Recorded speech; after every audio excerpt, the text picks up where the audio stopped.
Saya hormati para asatidzah sesepuh dan bini sepuh yang tidak bisa saya sebutkan satu persatu, dan tak lupa ibu dan bapak jamaah Masjid Hidayatul Islamiyah yang insya Allah dirahmati oleh Allah. Assalamualaikum warahmatullahi wabarakatuh. Alhamdulillahi rabbil alamin, alladzi khalaqal mauta wal hayata liyabluwakum ayyukum ahsanu amala wa huwal azizul ghafur. Asyhadu an la ilaha illallah wahdahu la syarika lah, wa asyhadu anna Muhammadan abduhu wa rasul. Allahumma salli ala Muhammad wa ala ali Muhammad wa ashabihi ajma'in. Wa qala Allah ta'ala fi kitabillahil karim ba'da a'udzu billahi minasy syaithanir rajim.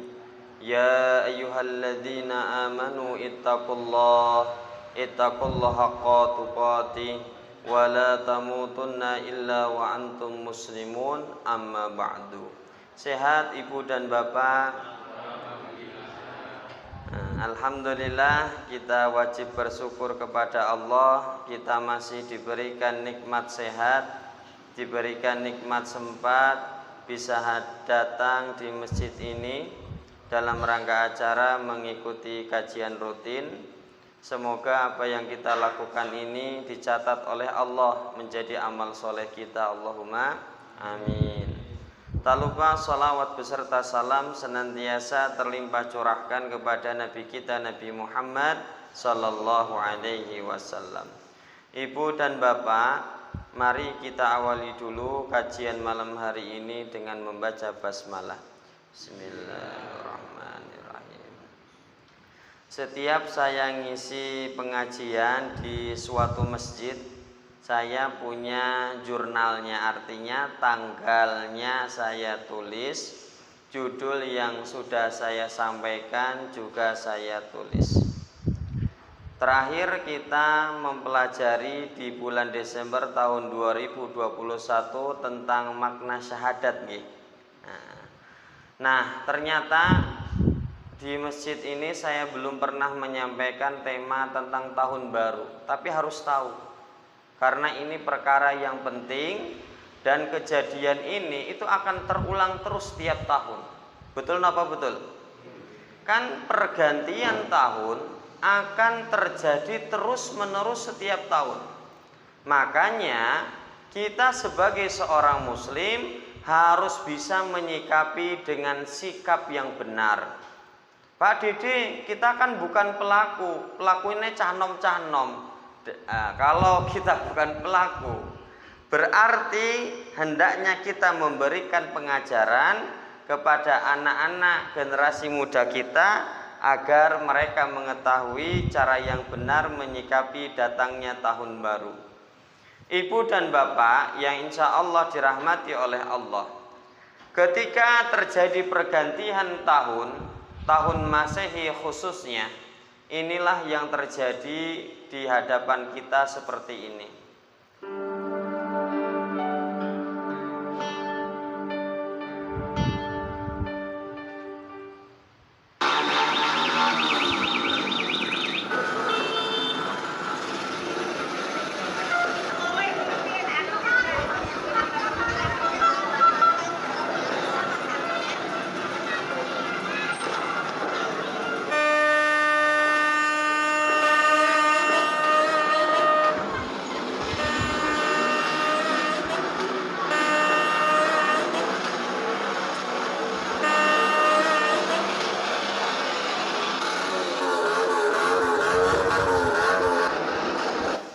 Kurang lebih seperti ini nggih. Nah, ada 7 tradisi yang biasanya dilakukan oleh penduduk di Indonesia sebagian besar. Yang pertama, mereka senantiasa suka bergadang sampai nunggu jam 12 pergantian hari. Betul napa betul? Padahal di dalam hadis riwayat Bukhari dijelaskan kana yakrahun naum qoblal isya. Nabi Muhammad itu membenci orang yang tidur sebelum sholat isya. Jadi waktu yang dimakruhkan, waktu yang tidak disukai oleh Allah untuk tidur adalah selesai sholat maghrib, selesai sholat subuh, dan selesai sholat asar. Kemudian hadis ini dilanjutkan wal haditsa ba'daha. Nabi Muhammad juga tidak menyukai berbincang-bincang setelah sholat isya. Kalau tidak ada urusan penting, selesai sholat isya Nabi Muhammad apa? Tidur beristirahat. Kebiasaan yang kedua yaitu meramaikan malam pergantian tahun dengan berpesta menggunakan trompet. Padahal trompet sebelum dijual itu kan dicoba dulu sama pembuatnya. Semua trompet dicoba. Kalau jelas sudah bunyi baru dijual. Berarti semua trompet yang dijual itu bekas kelomohan orang yang bikinnya. Dan itu yang beli anak kita, cucu kita, naudzubillahi min dzalik. Wa qala ziyadatun ya ziyadun sabural yahud. Padahal trompet tersebut merupakan kebiasaannya orang Yahudi. Kebiasaan yang ketiga, biasanya mereka pesta barbecue ya menjelang malam tahun baru. Jek mendingan barbecue. Pestanya pesta ayam bakar, ayamnya nyolong punya tetangganya. Oh, itu tuh rumah itu nanti PTE gede ke malam tahun baruan jos, ana repot malah. Ya, padahal waktu istirahatnya perut kita itu ketika selesai maghrib, selesai isya itu perut kita itu sedang beristirahat. Dia sedang mencerna makanan yang sudah masuk, disalurkan ke seluruh tubuh. Sampai nanti menjelang subuh atau menjelang waktu sahur. Setelah sahur atau ba'da subuh, tubuh kita ini perutnya membuang zat-zat yang tidak penting. Makanya kalau habis bangun tidur, mau berangkat sholat subuh, biasanya kita pengen ke belakang dulu. Betul apa betul? Nah, jadi antara ba'da sholat subuh sampai jam 12 siang, itu waktunya perut kita mengeluarkan zat-zat yang tidak penting. Makanya di waktu-waktu itu biasanya kita BAB atau BAK. Dan ketika selesai sholat zuhur sampai menjelang isya, waktu badan kita ini butuhnya nutrisi. Maka saat itulah waktu yang paling tepat untuk makan yang memiliki kandungan nutrisi yang sangat bagus. Kalau ba'da isya itu waktunya perut kita sedang istirahat. Malahan malam-malam pesta bareng gitu ya.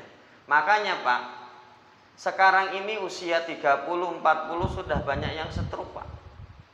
Kemarin tetangga saya usia 50 sudah stroke Pak. Cowok lagi suami. Kalau suami sudah stroke, gak bisa kerja, mentalnya itu langsung kena. Betul apa betul? Nah, padahal afdhalus shalah ba'dal fardhu shalatul lail. Malam-malam lebih baik digunakan ya untuk tahajud, bukan hanya pesta-pesta makan-makan seperti itu. Karena ingat, perut kita bukanlah tong sampah yang apa-apa itu masuk. Kemudian kebiasaan yang selanjutnya, mereka kadangkala menerbangkan lentera ke langit atau lampion. Betul apa betul? Nek menerbangkannya di dekat bandara, orang diseplak nih kono. Kan berbahaya buat pesawat. Betul apa betul? Padahal nggak ada fungsinya. Min husni islami mar'i tarkuhu ma la ya'ni. Tanda baiknya keislaman seseorang adalah menjauhi perkara yang nggak ada manfaatnya. Kebiasaan yang lain, kalau tahun baru biasanya mendatangi konser-konser musik. Betul apa betul? Neng alun-alun campur sari dandut koplo, wah komplit tenanan.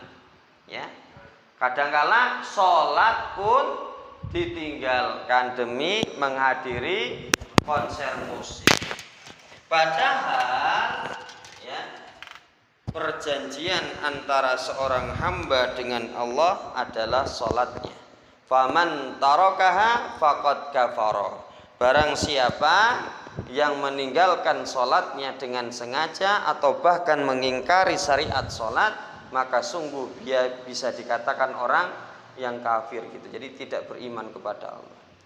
Yang nomor 6, Cah-nom kadangkala mengubah knalpotnya diblongke. Wah, ngeber konvoi keliling kota. Kumpul bareng digeber-geber.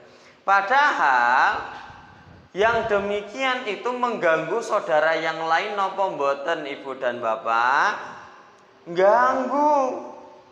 Padahal ciri muslim yang baik, al-muslim man salimal muslimuna min lisanihi wa yadihi. Ciri seorang muslim yang baik, dia tidak mengganggu saudaranya, baik dengan ucapan ataupun perbuatannya. Kalau konvoi pakai motor, digeber-geber itu ganggu muslim yang lain. Dan terakhir yang nomor 7, mereka menunggu jam 12 untuk melihat pesta kembang api. Cuder, padahal tetangganya lagi sakit gigi. Kan waduh, nggak bisa tidur malahan. Nah, Ibu dan Bapak, saya mau nanya, 7 kebiasaan yang dilakukan masyarakat Indonesia tadi yang sudah saya paparkan, itu pelakunya banyak orang muslim apa non muslim? Agamanya Islam apa non Islam?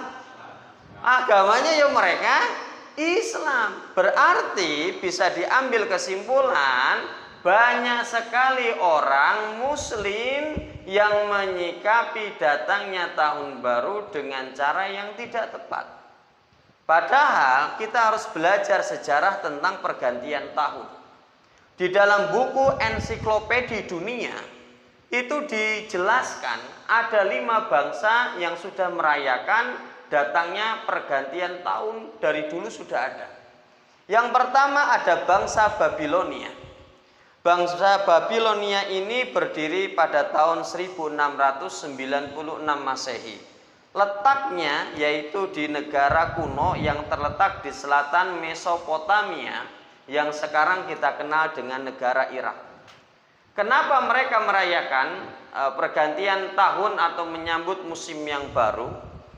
Orang Babilonia ini merayakan pesta pergantian tahun itu bukan cuman semalam, Pak, tapi 11 hari 11 malam. Oh, katok tenanan ngono ya. Kenapa mereka merayakan? Karena untuk mengungkapkan rasa syukur, dewa langit yang baik yang bernama Marduk telah mengalahkan dewa yang jahat yaitu dewa Tiamat. Maka mereka berpesta di pergantian musim ini. Itu bangsa yang pertama di Babilonia. Ternyata bangsa Romawi juga melakukan pesta. Bangsa Romawi itu didirikan oleh Romulus. Nah, Romulus ini membuat tanggalan jumlahnya cuma 10 bulan. Cuman 10 bulan. Ketika Romulus sudah meninggal, diganti oleh raja selanjutnya yang bernama Julius Caesar. Kemudian melakukan revolusi, tanggalannya diubah menjadi 12 bulan oleh Julius Caesar ini. Kemudian Ibu dan Bapak, Julius Caesar ini menetapkan bulan pertama itu dinamakan Januari, asal katanya dari kata Janus. Janus itu siapa? Janus adalah dewa bangsa Romawi yang digambarkan memiliki 2 wajah, wajah ke depan dan wajah ke belakang. Apa artinya dewa ini? Ya, digambarkan memiliki kekuatan, bisa melihat masa depan dan masa lalu. Makanya tanggal 1 Januari dirayakan oleh bangsa Romawi untuk menghormati dewa Janus. Apa yang dilakukan oleh orang Romawi ketika pergantian tahun? Yang pertama mereka lakukan adalah mereka membuat sesajen-sesajen untuk dewa-dewa mereka. Yang kedua, rumah-rumah mereka dihias seindah mungkin, koyo ulang tahun, koyo lebaran. Kemudian mereka saling bertukar hadiah. Dan yang terakhir, mereka berpesta malam hari itu, mabok-mabokan dan sebagainya. Kalau jenengan lihat di Google, tanggalan Masehi itu bulan-bulannya memang berasal dari nama dewa-dewa bangsa Romawi. Yang pertama Januari itu dari kata Janus, dewa permulaan dan akhir bangsa Romawi. Februari dari kata Februs, dewa kematian. Mars dari kata Mars, dewa perangnya bangsa Romawi. Terus sampai bulan Desember. Nah, inilah yang terjadi ibu dan bapak. Makanya kita sebagai seorang muslim hendaklah menghafal bulan-bulan Hijriyah yang pernah saya sampaikan. Selain bangsa Babilonia, bangsa Romawi, ada bangsa yang lain. Mesir kuno sebelum mengenal Islam, mereka ini ketika pergantian musim atau tahun, mereka juga melakukan pesta. Untuk apa? Untuk menghormati dewa perang yang baik yang telah mengalahkan dewa Ra yang jahat. Ya. Jadi dengan kalau nonton The Mummy of the Red Doors, ya, itu kan bangsa Mesir kuno yang belum mengenal Islam saat itu. Nah, ketika pergantian musim, mereka ini juga berpesta, dengan perempuan, minum-minuman dan sebagainya. Itu sudah 3 bangsa. Ternyata bangsa Cina juga punya perayaan tahun baru yang kita kenal dengan Imlek. Biasanya orang Cina kalau Imlek itu banyak menggunakan warna-warna merah. Ketika saya baca dari artikel, ternyata orang Cina kuno zaman dahulu menganggap ketika datangnya pergantian tahun, mereka itu meyakini ada roh Nian. Roh Nian ini roh jahat yang akan mendatangkan kecelakaan apabila datang ke sebuah rumah. Makanya orang-orang Cina kuno yaitu memasang warna merah, membakar bambu, membunyikan suara-suara yang keras, karena mereka meyakini roh Nian ini takut dengan perkara-perkara yang demikian. Orang Persia juga sama. Orang Persia ketika pergantian tahun mereka juga melakukan pesta dan sebagainya.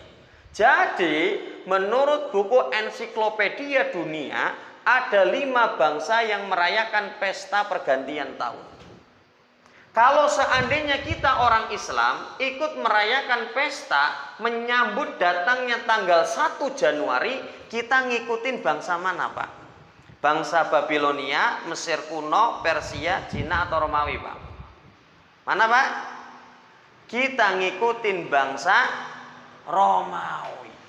Berarti orang yang ikut serta merayakan datangnya tahun baru, dia mengikuti kebiasaan bangsa Romawi. Nah, itu sejarahnya. Bisa diterima nggih sampai sini? Apakah orang Islam juga punya hari raya, Pak Dede? Punya. Dalam hadis riwayat An-Nasai dijelaskan, dulu ketika Nabi Muhammad datang ke kota Madinah, orang Madinah juga punya hari raya. Qadimtu alaikum walakum yaumani tal'abu fihima. 2 hari raya yang diagungkan oleh orang Madinah adalah hari raya Nairus dan hari raya Mihrozan, yaitu hari raya orang-orang bangsa Persia. Kemudian ibu dan bapak, Nabi Muhammad mengganti 2 hari raya itu. Fa innallaha qad abdalakum yaumani khairan minhuma. Mengganti dengan 2 hari raya yang lebih baik, yaitu Yaumal Fitri wa Yauman Nahri. Idul Fitri dan Idul Adha. Itu 2 hari rayanya orang Islam. Nah, ibu dan bapak sampai sini, memang setiap umat itu memiliki hari raya. Setiap agama itu memiliki hari raya. Maka Nabi menegaskan dalam hadis riwayat Bukhari, inna likulli qaumin aidan. Setiap kaum itu punya hari raya. Wa inna idzana hadzal yaum, dan hari rayanya orang Islam yaitu hari raya Idul Fitri dan Idul Adha. Nah, ibu dan bapak yang insya Allah dirahmati oleh Allah Subhanahu wa taala, ini peringatan, ya. Masyarakat Madinah, beliau merayakan hari raya Persia, yaitu hari raya Nairus dan Mihrozan. Walaupun hari raya tersebut sudah menjadi tradisi kebiasaan masyarakat setempat, Nabi Muhammad tetap melarang untuk melestarikan tradisi tersebut, karena tradisi tersebut mengandung di dalamnya perkara-perkara yang bertentangan dengan aturan-aturan di agama Islam ini. Apa hikmahnya? Makanya antara tradisi dan agama harus gimana? Agama manut tradisi apa tradisi manut agama? Hah? Nah, ibu dan bapak yang insya Allah dirahmati oleh Allah, setelah jenengan tahu sejarahnya, siapa yang pertama kali merayakan menyambut datangnya tanggal 1 Januari, terus kita sebagai orang Islam, yang tinggal di Indonesia, dan Indonesia terkenal negara terbanyak penduduknya yang beragama Islam di seluruh dunia, itu paling banyak di Indonesia. Ada 3 alasan kenapa ibu dan bapak tidak dianjurkan untuk berpartisipasi merayakan datangnya tahun baru. Apa 3 alasan kuat ini, Pak Dede? Yang pertama, tahun baru adalah kebiasaannya orang-orang jahiliyah. Apa arti jahiliyah? Orang-orang yang tidak mengenal Allah, tidak mengenal Rasulullah, tidak mengenal Al-Quran. Merayakan datangnya tahun baru adalah tradisi jahiliyah. Coba kita lihat urutannya kenapa disebut tradisi jahiliyah. Yang pertama kali merayakan adalah bangsa Romawi, yaitu Julius Caesar. Ya. Kemudian yang kedua, pesta itu diadakan dengan tujuan menghormati Dewa Janus, dewa yang memiliki 2 wajah. Dan tanggal 1 Januari juga digunakan syiar agama Nasrani. Makanya agama Nasrani kalau menyambut tahun baru tulisannya pasti double. Merry Christmas and Happy New Year's, dijadiin satu.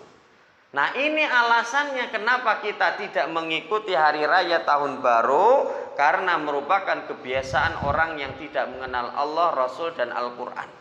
Bapak dan Ibu, hal ini sudah diprediksi oleh Nabi. Makanya kenapa banyak orang Muslim ketika pergantian tahun mereka ikut merayakan, khususnya anak-anak muda. Nabi Muhammad sudah memprediksi hal ini. Jenengan bisa lihat dalam hadis yang diriwayatkan oleh Bukhari.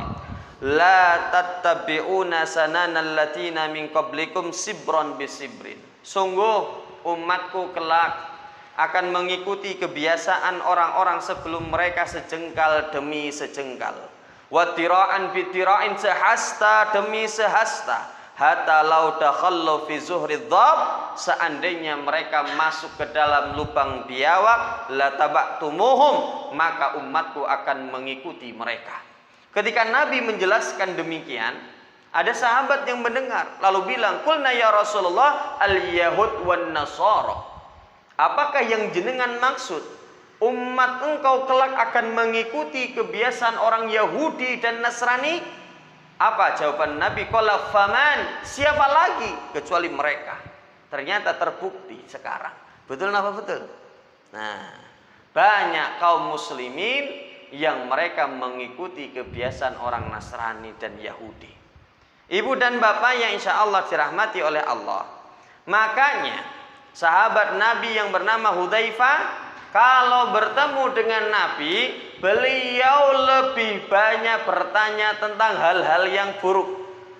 Kalau kebanyakan orang bertemu Nabi, kana nas yas'aluna Rasulullah sallallahu alaihi wasallam anil khair, nanyanya yang baik-baik saja. Ya Rasulullah, amalan apa yang ini? Ya Rasulullah, keutamaan apa gini?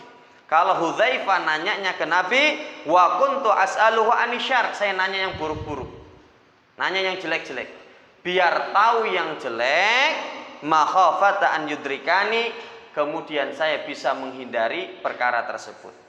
Nah, ibu dan bapak yang insya Allah dirahmati oleh Allah, makanya generasi muda kita, anak cucu kita harus kasih tahu mereka tentang sejarah siapa yang pertama kali merayakan datangnya tanggal 1 Januari. Kenapa? Kalau generasi muda kita tidak paham perkara-perkara orang jahiliyah, maka sungguh ikatan Islam ini akan menjadi lemah. Makanya Umar bin Khattab beliau berkata, ya, innama tankhudhu ural Islam urwatan urwatan. Ikatan Islam ini akan menjadi lemah, terurai sehelai demi sehelai. Idza nas'a fil Islam, apabila tumbuh generasi muda di dalam Islam ini, man la ya'riful jahiliyah, mereka tidak diajarkan, tidak diberitahu keburukan-keburukan yang dilakukan orang-orang jahiliyah. Bisa diterima ibu dan bapak? Kenapa Pak Dede kita tidak merayakan tahun baru? Alasan yang pertama, jenengan tadi bilang itu merupakan kebiasaan jahiliyah. Lah, ikop atau hukumannya orang yang melestarikan kebiasaan jahiliyah itu apa sih Pak Dede? Perhatikan hadis yang cukup menyeramkan. Hadis yang diriwayatkan oleh Muslim. Apa kata Nabi? Abghadun nas ilallah thalathatun. Ada 3 golongan. 3 golongan ini sangat dimurkai oleh Allah, sangat dibenci oleh Allah. Siapa saja 3 golongan ini? Yang pertama, mulhidun fil haram, orang yang berbuat maksiat di Masjidil Haram, nyolong sendal di Masjidil Haram atau dan sebagainya. Ketika umroh atau haji, dia sengaja mau berbuat maksiat di Masjidil Haram, maka termasuk orang yang dibenci oleh Allah. Nomor 2, wa mubtaghi fil Islam sunnatal jahiliyah. Nah, ini yang ada hubungannya dengan tema malam hari ini. Orang yang sudah mendapatkan hidayah Islam, tapi dia tetap melestarikan kebiasaan-kebiasaan jahiliyah, termasuk salah satunya melakukan pesta ketika datangnya tahun baru. Orang yang melestarikan kegiatan ini, maka termasuk orang yang dibenci oleh Allah. Dan yang terakhir, wa mutallibu damim ri'im bi ghairi haqqin liyuharriqa damahu. Orang yang membunuh seseorang bukan dengan cara yang hak. Nah, jadi yang paling penting adalah nomor tengah ini. Orang yang merayakan pergantian tahun, dia melestarikan kebiasaan orang jahiliyah, maka dihukumi sebagai orang yang dibenci oleh Allah. Bisa diterima sampai sini nggih? Alasan yang kedua, sampai 8:30 mawon nggih. Nah, Anda usah malam-malam ngantuk ya. Bapak-bapak kan seharian kerja gitu ya. Nah, nomor 2, kenapa kita tidak ikut merayakan? Karena datangnya tanggal 1 Januari, kemudian dirayakan, kalau dirayakan kita tasyabbuh, menyerupai orang-orang kafir yang tidak beriman kepada Allah. Karena Bapak dan Ibu yang merayakan tanggal 1 Januari, kalau kita lihat secara global seluruh dunia, yang banyak melakukannya adalah orang-orang non-muslim Bapak dan Ibu. Presentasinya lebih banyak dilakukan oleh orang non-muslim. Contoh di Brazil.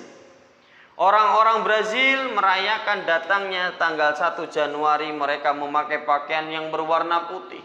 Kemudian membawa buah-buahan, mereka kubur buah-buahan itu di pinggir-pinggir pantai mereka sebagai persembahan untuk dewa Lemanja, dewa legenda bangsa Brazil. Orang Jerman juga sama.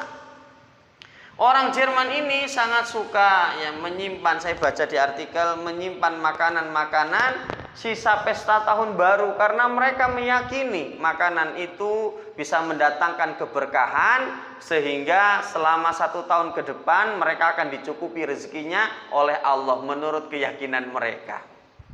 Nah, Ibu dan Bapak, ini yang dinamakan tasabuh. Kalau kita ikut merayakan pesta tahun baru, maka kita menyerupai orang-orang yang tidak beriman kepada Allah. Namanya tasabuh. Dalam hadis riwayat Ahmad dijelaskan, man tasabbuh biqaumin fahuwa minhum. Barang siapa yang menyerupai sebuah kaum, maka mereka termasuk kaum tersebut dan besok di akhirat akan dibangkitkan, dikumpulkan dengan kaum tersebut, Ibu dan Bapak. Nah, Ibu dan Bapak yang insya Allah dirahmati oleh Allah, apa hukumnya tasabuh? Tasabuh hukumnya dibenci oleh Allah. Makanya ketika selesai sholat, kadangkala saking nyaman dan tidak sadarnya kita sering melakukan tasbih, yaitu menyilangkan jari jemari. Ternyata ini hukumnya dibenci. Kenapa? Menyerupai doanya siapa? Orang-orang Nasrani kan berdoanya seperti ini.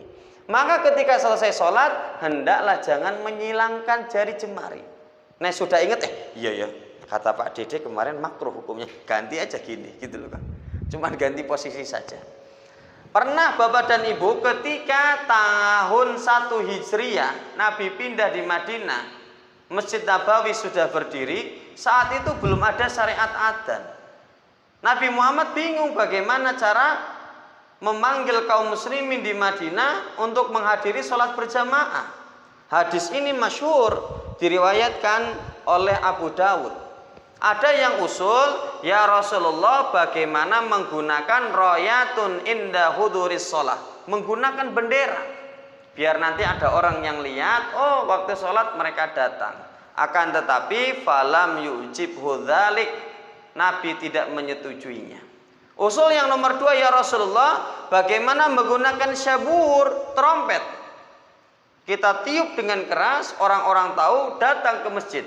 Kemudian Nabi Muhammad pun tidak setuju, dan Nabi mengatakan huwa min amril yahud, itu kebiasaan orang Yahudi, kita nggak boleh menyerupai mereka. Usul yang ketiga, ya Rasulullah, bagaimana dengan an-nakus, yaitu lonceng. Kemudian Nabi mengatakan huwa min amril nasara, itu kebiasaan agama Nasrani, kita tidak menyerupai mereka. Maka semuanya ditolak oleh Nabi. Apa pesan moralnya? Di dalam urusan ibadah, di dalam kehidupan seorang muslim, hendaklah jangan mengikuti tasabuh dari agama yang lain. Apalagi kalau tasabuh mengikuti dalam urusan hal ibadah. Bisa diterima ibu dan bapak? Dan ketika tahun baru, kembang api dinyalakan, trompet ditiup, lengkaplah di sana. Kembang api dinyalakan, niru orang Majusi menyembah api. Trompet dibunyikan seperti orang Yahudi, kumplitlah di sana. Eman-eman duitnya ya pada dibakar ya, mubazir gitu loh bapak dan ibu. Di luar sana banyak orang yang kesulitan, yang di Semeru saja urusannya kan belum selesai sampai detik ini.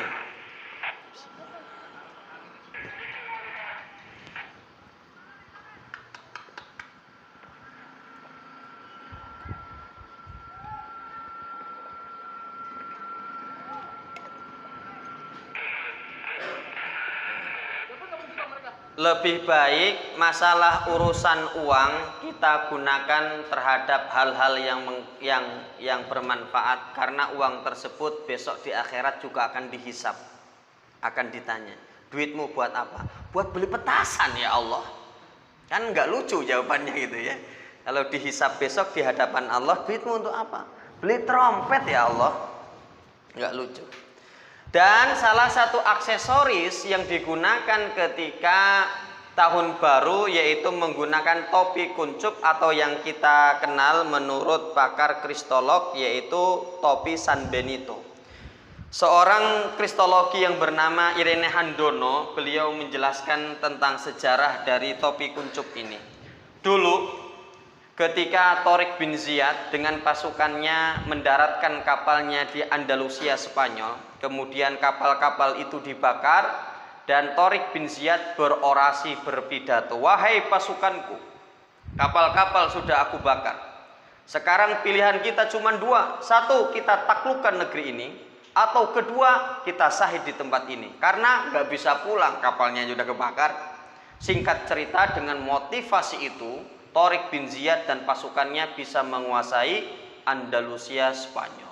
Salah satu sisa-sisa sejarah Islam di sana adanya Cordova, itu masjid yang sekarang dijadikan gereja kembali. Jangan bisa lihat nanti di YouTube. Nah, saat itu umat Islam bisa hidup di Andalusia Spanyol beberapa tahun sampai beberapa ratus tahun. Tapi akhir cerita bisa ditaklukkan kembali oleh tentara gereja Roma. Dan saat itu orang Islam harus murtad. Yang tidak murtad maka akan dibunuh dan dibinasakan. Ciri-ciri sudah murtad, mereka harus menggunakan topi kuncup yang dinamakan San Benito. Nah, tandanya dia itu sudah murtad, keluar dari Islam. Kalau dia mau ke pasar, ke fasilitas umum, harus pakai topi itu, dia akan selamat. Kalau tidak, bisa dieksekusi di tempat. Begitu ibu dan bapak. Bisa diterima nggih?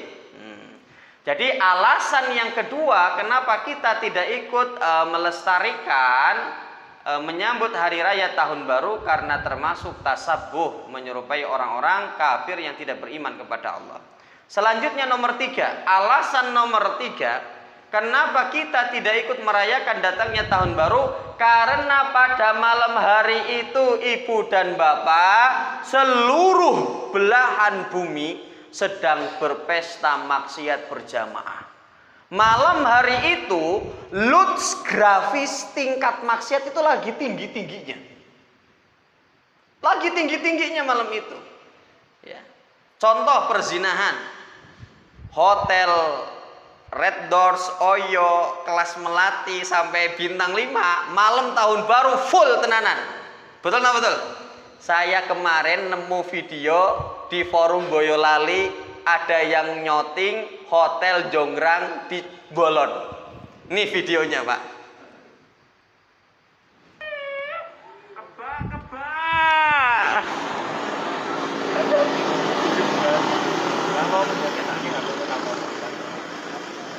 Kebak, Bos. Tahu kan ini? Itu hotel Jonggrang itu loh, Pak. Ini tuh malam kemarin, Pak, yang nyoting itu. Di depan jalan itu kebak, lihat. Yang datang itu masih muda, cewek-cewek masih muda, yo pakai kerudung, Pak. Tuh coba lihat tuh, nih. Pakai kerudung, nom-nom itu bawa ke hotel Jonggrang. Ya. Kemudian karena penuh balik lagi, Pak. Kebak balik nih, Pak. Tuh, Pak. Masya Allah. Alat kontrasepsi pada malam tahun baru baik di apotik, Alfamaret, Indomaret itu tingkat penjualannya laris 3 kali lipat, Pak. Dan besok paginya pasti berterbangan di sungai itu ya. Masya Allah, malam itu luar biasa, Pak. Tawang mangu, lah, Pak. Wes. Makanya yang punya anak perempuan dijaga bener-bener. Miras, Masya Allah, Pak, cium bekonang laris tenan, Pak. Malam itu laris tenanan cium bekonang. Nauzubillahi min dzalik. Seger. Nah, padahal saya pernah jelaskan salah satu dampak dari khamr, al-khamru ummul khaba'ith. Khamr itu adalah induknya dari segala keburukan. Faman saribaha, barang siapa yang meminumnya, lam tuqbal salatuhu arba'ina yauman, maka salatnya 40 hari 40 malam tidak diterima. Fa in mata wa hiya fi batnihi, kemudian kalau dia pas mendem kemudian mati atau kecelakaan, ketabrak, posisi di perutnya masih ada khomernya, mata maitatan jahiliyah, maka dia dihukumi orang yang meninggal dalam keadaan tidak mengenal Allah dan Rasulnya. Orang ngeri, Pak. Bapak dan Ibu, yang kita lihat ketika malam tahun baru itu maksiat yang kelas ecek-ecek receh, Pak. Jenengan kan belum tahu maksiat yang di bawah underground itu, Pak, yang mereka nyewa basement, mereka nyewa pulau, yang sultan-sultan itu mereka nyewanya kapal pesiar, Pak Ibu. Wow, ajojing tenanan pokoknya. Makanya Bapak dan Ibu, malam hari itu tingkat maksiat lagi tinggi, maka potensi musibah dan bencana itu lebih besar. Makanya Ali bin Abi Thalib dalam kitab Al-Jawabul Kafi mengatakan, manuzila balla illa bidzanbi, tidaklah musibah turun kecuali kalian mengundangnya dengan perbuatan maksiat dan dosa. Makanya malam hari itu dianjurkan lebih banyak di rumah, karena malam hari itu seluruh dunia sedang perbuatan maksiatnya lagi tinggi-tingginya dan potensi musibah itu lebih besar. Contoh Seventeen, masih ingat nggak Bapak Ibu? Digulung ini Seventeen di Pangandaran ya. Ini ada musiknya, saya matiin aja. Musiknya keras banget ini. Nah selesai gitu, apa tak nyalain dikit ya. Nah, selesai manggung, selesai satu lagu gitu ya, dari belakang gulung semua. Nah, itu di Pangandaran ya. Dia tidak sadar gitu ya, gulung semua. Nah, alhamdulillahirabbil alamin, pas hampir 8:30. Kesimpulan pengajian malam hari ini apa? Kita sudah tahu tentang sejarah siapa yang pertama kali merayakan datangnya tanggal 1 Januari, yaitu bangsa Romawi. Kenapa kita tidak ikut? Ada 3 alasan kuat. Pertama, itu kebiasaan orang jahiliyah yang tidak mengenal Allah, Rasul, dan syariat Al-Quran. Barang siapa yang melestarikan kebiasaan jahiliyah, maka dia termasuk orang yang dimurkai oleh Allah. Alasan yang kedua, kenapa kita tidak ikut merayakan? Itu tasabuh, menyerupai orang-orang yang tidak beriman kepada Allah, orang-orang kafir. Yang dihukumi adalah maka orang ini besok dibangkitkan dengan mereka. Dan yang terakhir, kenapa kita tidak ikut? Malam hari itu tingkat kemaksiatan lagi tinggi, maka potensial musibah lebih besar, maka kita hendaklah banyak di rumah. Itu adalah 3 alasan kenapa kita tidak ikut merayakan pesta datangnya tanggal 1 Januari. Bisa diterima nggih? Monggo hal ini bisa disampaikan kepada anak cucu kita, saudara kita. Gitu nggih. Ibu dan bapak yang insya Allah dirahmati oleh Allah, demikian pemaparan materi tentang menyikapi datangnya tahun baru bagi kita umat Islam. Untuk selanjutnya, monggo bapak-bapak, ibu-ibu, saya persilahkan untuk bertanya. Boleh sesuai tema, boleh di luar tema. Kalau saya bisa jawab, saya langsung jawab. Kalau tidak bisa, saya bawa PR pulang ke rumah gitu. Monggo Pak. Nggih. Ndak apa-apa. Kaitannya dengan tasabuh tadi. Nggih. Kalau kita lihat pada waktu ada orang meninggal, itu ada juga orang yang berpakaian hitam-hitam. Betul. Nah. Oke. Bapak dan Ibu, saya akan jelaskan masalah tasabuh, menyerupai. Kalau di dalam syariat Islam, Ibu dan Bapak, kalau kita takziah harusnya pakai warna apa sih Pak?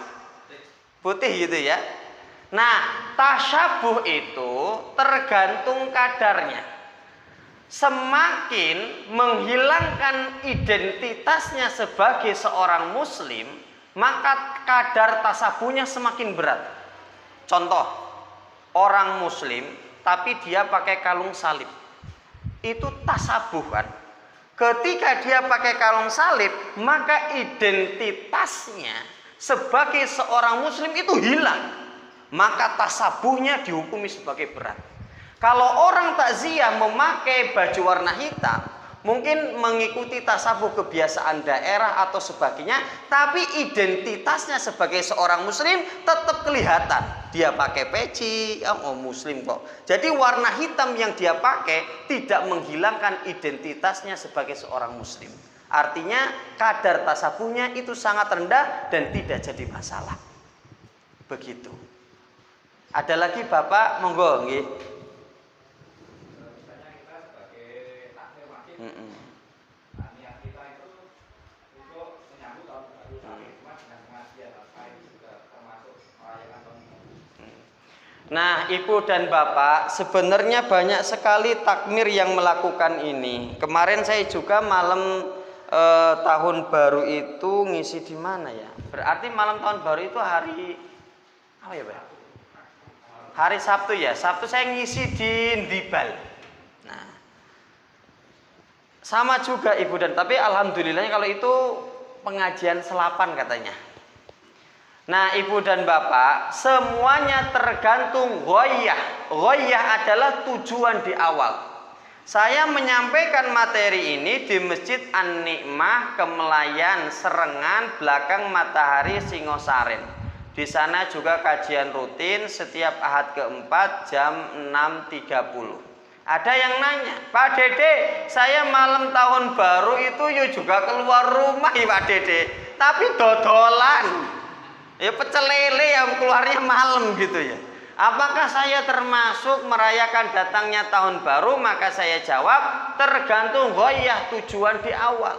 Kalau tujuan keluar rumah untuk kerja, maisah, mencari penghasilan, menghidupi keluarga, maka bukan dikategorikan ikut merayakan tahun baru. Apalagi takmir berusaha memberikan aktivitas buat remaja masjid agar tidak ikut merayakan datangnya tahun baru, diberikan kesibukan di masjid, hal-hal yang positif, tergantung ghoyahnya. Goyahnya adalah untuk menjauhkan mereka dari perkara-perkara yang buruk, maka tidak mengapa gitu.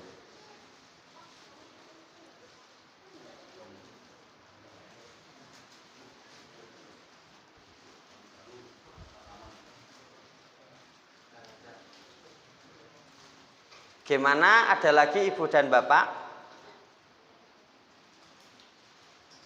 Sampun? Nggih. Nah, itu materi tentang datangnya tahun baru. Walaupun yang datang di sini rata-rata yang sudah pada ngaji semua, kemungkinan untuk ikut berpartisipasi 0 sekian persen nggih.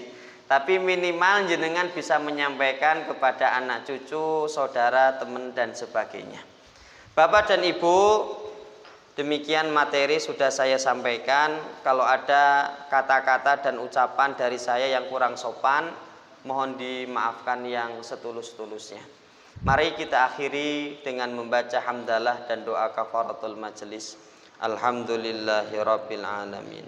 Subhanakallahumma wa bihamdika asyhadu an la ilaha illa anta astaghfiruka wa atubu. Wa akhiru da'wana anil hamdulillahi rabbil alamin. Tsumma assalamu alaikum warahmatullahi wabarakatuh.